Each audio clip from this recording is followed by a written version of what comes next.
Gary, the state of the race seems to be a dead heat. The flagging numbers that we saw from Joe Biden seem to have been erased by Kamala Harris. She's picking a running mate today, probably. Give me your take on what's happening and on the arc of the progress Harris is making. Okay, first off, Mark, can you hear me this time? We Yeah, I all hear you good? beautifully, beautifully. Thank you. Perfect. All right, very good. All right, so here's the deal. Let's run down a couple things. First off, the running mate deal. This is a fantastic news cycle item, right? This thing's. The Harris team, you have to hand it to them. They've done a good job at stringing this thing out a long time, right? After she was notably pretty obvious 2 weeks ago that she was going to replace Biden, the next big ticket item, right, was who's she going to pick as a VP. And so, there is some strategic plan to all this. I know some people think, well, it's taking a long time to make up her mind. No, you want to have the news cycles, everybody buzzing about Shapiro and Bashir, and then Walz comes in from Minnesota. There's something to be said for that. Believe me, campaign operatives are very astute at moving those things on the, let's just shall we say, the web chart. So today's going to be it. We'll know. Why is that significant? Well, it's going to send some signals, clearly. If it's a Pete Buttigieg, it's going to be a very different than if it is a Shapiro from Pennsylvania, for a whole bunch of reasons we won't go into today. It will also, Mark, potentially signal what the Harris teams believe is their number one path to the nomination. If she picks Shapiro, we're going to know they think the blue wall of Michigan, Wisconsin, and Pennsylvania must hold to win the nomination. If they pick a Kelly from Arizona, Senator Kelly, no, we got a couple of paths. Yeah, we're going to do that, but we're also looking at grabbing the Southwest. Maybe we grab Georgia, maybe even North Carolina. So it's going to tell us a lot about the campaign's process and their thinking. Secondly, let me say that this thing about Emhoff, because I heard you talking about it before I jumped in, this is very interesting to me because whether it was the Harris team or otherwise, my point in this, Mark, is very simple. This tells people what I've been saying for the last several weeks nonstop. Look, well, she's already been vetted as vice president. Did you hear about the Emhoff thing when she was running for, she got picked as vice president? No, it is a completely different animal when you become the nominee. So don't expect this to be the last thing. We've already heard the rumblings. You know the stories, Mark, Willie Brown, Kamala Harris, yada, yada, yada. You're going to hear a lot more in the next 3 months because when you take that top dog slot, the lights get turned up big time. Last thing I want to say right now is these new economic numbers. This is and the Harris team are well aware of this. What's going on right now with the stock market, what's going on with the job numbers, with the tick up in unemployment, this is the Achilles heel that the Harris team knows that they have. With the economy and inflation being job one in this election, let's go back to it's the economy stupid with Bill Clinton. But this is the deal. They need these numbers to not keep trending in this direction, which is, I believe, why you're hearing immediate reaction from Elizabeth Warren and others that the Fed needs to, lower the interest rate because they know very well if the next 90 days become about the economy, she probably does not win. Typically, the markets rally a bit before an election, don't they, Gary? Well, that's typically true. But what we're seeing now is a lot of what George Bush Sr. struggled with. In 1988, the economic numbers that year were trending in his direction, but people weren't feeling it, Mark. They were still feeling doldrums, and and he really had to struggle with that to get over the top because he said that, well, actually, excuse me, let me take that back. That's when he lost to Bill Clinton. Right. Because people were not feeling in 92. They were not feeling the effects of that turnaround in the numbers. And he and his team were screaming about the numbers, but people weren't feeling it, and it cost him the election. It is true what was it John Watson just said this? I think this is a point, but I think you'll agree. Nonetheless, he says the stock market is not the economy. Yeah, that's true, and it's not true.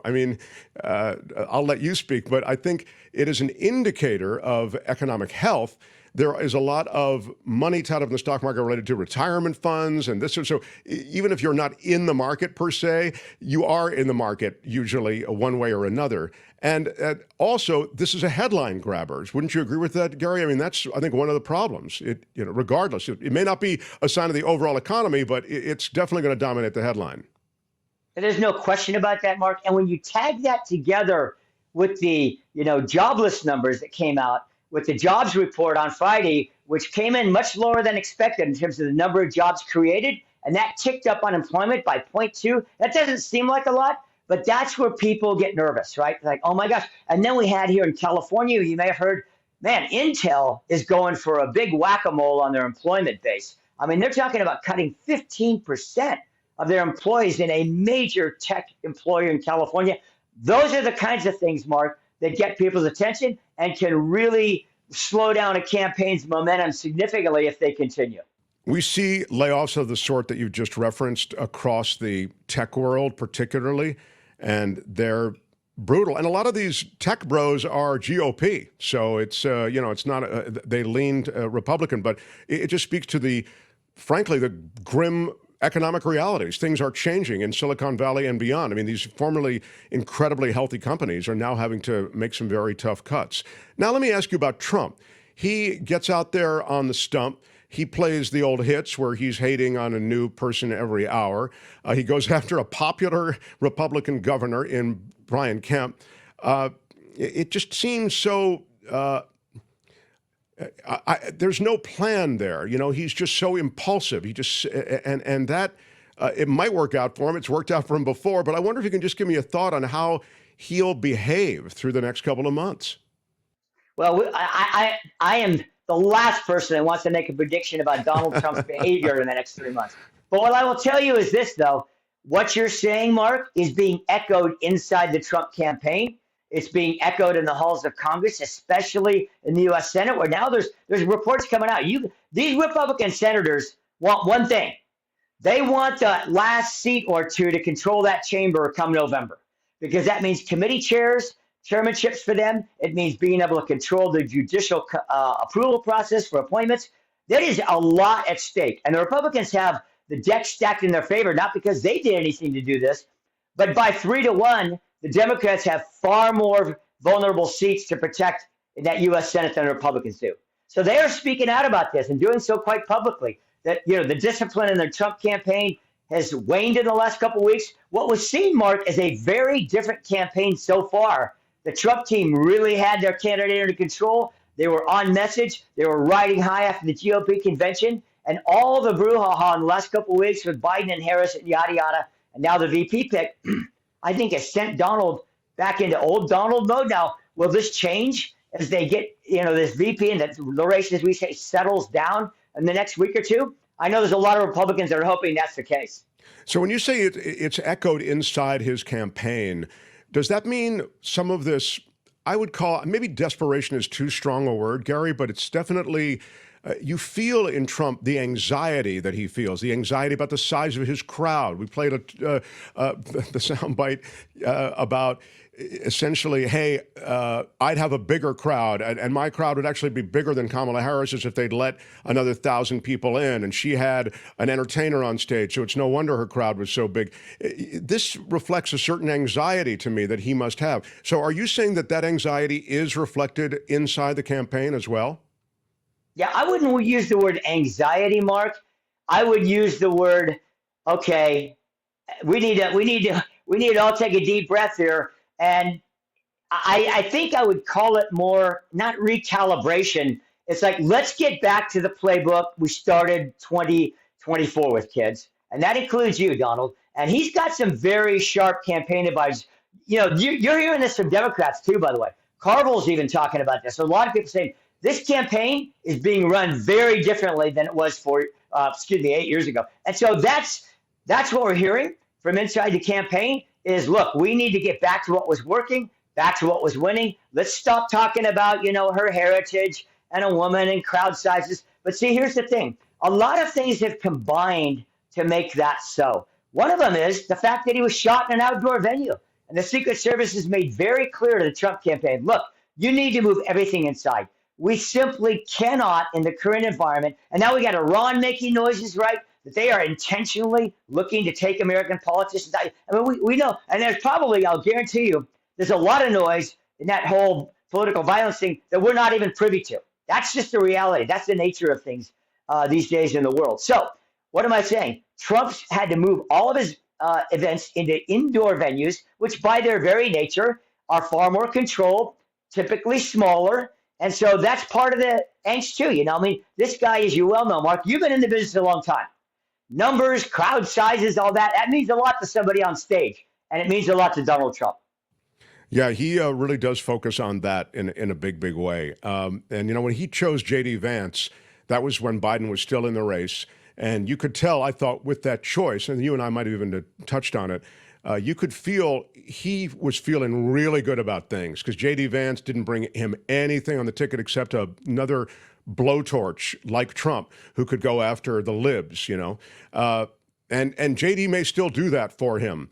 But now I'd say what I pick up on is not that sense of confidence, but again, maybe small d on desperation. But I would just say that desperate to pivot, maybe not desperation fighting for his life, but desperate to pivot.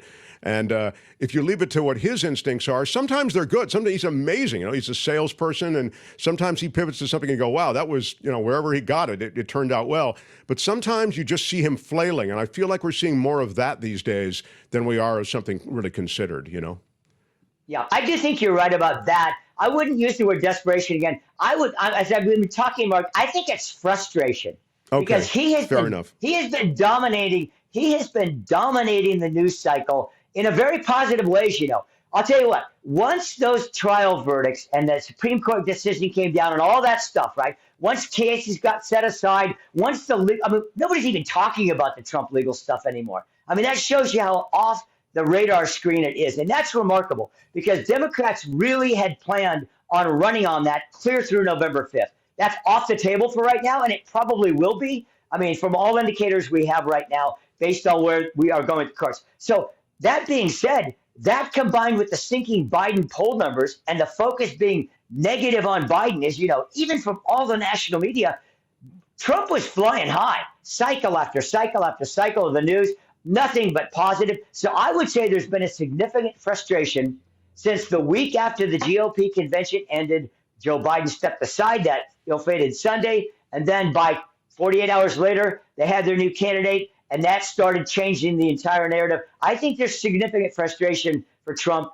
in all of that. Last thing for you, Gary Dietrich, is about the debate. He agreed to 2 debates on ABC. Now he says, I don't want to do any more debates on ABC. I'll debate Kamala Harris if she'll come over to Fox. Kamala Harris has said, I'm going to still show up at that ABC News appointment time. And if you're there, great. If you're not, great. By the way, I don't necessarily see that as a great play on her part. We could discuss that, but I'm more curious as to whether you think we could really see a presidential election. There'll be no real debate between Harris and Trump. I think that's possible, Mark. And here's the reasons why. I'll say this real quick. Trump reasons. Look, we already agreed. It was, by the way, CNN, remember, June 27th, and this is ABC, was going to be September 10th. He said, okay, fine. The thing about it is, I think he learned from that June 27th debate. I mean, Joe Biden lost that debate, right? We know that for sure. But Trump, by the way, he doesn't just want a different network. He wants it to be a large audience. And when I say large, he wants it to be in an arena. Okay, that's what his campaign has said. And I think the deal about it is their view is, look, we gave away the store. It really was the Biden-Harris ticket that set all those parameters. Cut off the mics, no audience. It's going to be on CNN. Which, to be fair, CNN is a center to left leaning network. I mean, I don't think there's anything wrong with saying that. That's, for the most part, that's true in most people's view. Now, some people are going to yell about that. Okay, fine. But let's just say they haven't been real Trump friendly. I think that's a fair assessment from a nonpartisan guy. But so Trump wanted to say, look, okay, you know what? We're going to change this narrative up a little bit because I've already been there, done that. I'm going to get the same thing at ABC because doubtless the Harris people want the same rules. No audience, cut off the mics, do it at ABC. So that's the deal. From the Harris's tickets point of view, they're trying to get as much mileage as they can out of Trump weaseling out of the debate in their view, chickening out, right? And I think there's something to be said, Mark. We can talk about this going forward. I'm not sure the Harris team is looking forward all that much to putting her out there because in their view, things are going well. That could end up being not a Biden disaster, but not a positive for them. And I think there's some nervousness inside the Harris camp as well. Look, right now, it might be better for us to make hay out of Trump backing out than it is to actually go all in. I could not agree with you more. In fact, I'm so glad to hear you say it because I feel like when I say it, people look at me like, side-eyed. They always hear about, are you kidding? She's going to own him. Don't touch anything. If it ain't broke, don't fix it. You know what I mean? You're click-clacking along. Now you want to throw this other variable that you're really not sure about into the mix. But it would be extraordinary if there was no debate. And the idea, and I'm so glad you mentioned it, that the rules change and all of a sudden now you're playing to a crowd. I mean, that's Trump's thing. He'll just play to a crowd. He wants a world wrestling style event. And, if you give him that, it'll be wild, but it will not particularly have anything substantive associated with it. Mark, yeah. Well, can I add one quick thing? And that is, remember, people, memories are short. Kamala Harris did not do that well in the debates in that primary in 2020. She just did not. Okay. The most memorable moment, quite ironically, was when she took on then her future boss, Joe Biden, over race. Remember that? That's what shot her standing up in the polls initially. And then people said, yeah, but the rest of her debate stuff, she didn't really seem to do that well. So you got to be careful what you wish for. And the Harris people are very aware of that. Totally agree.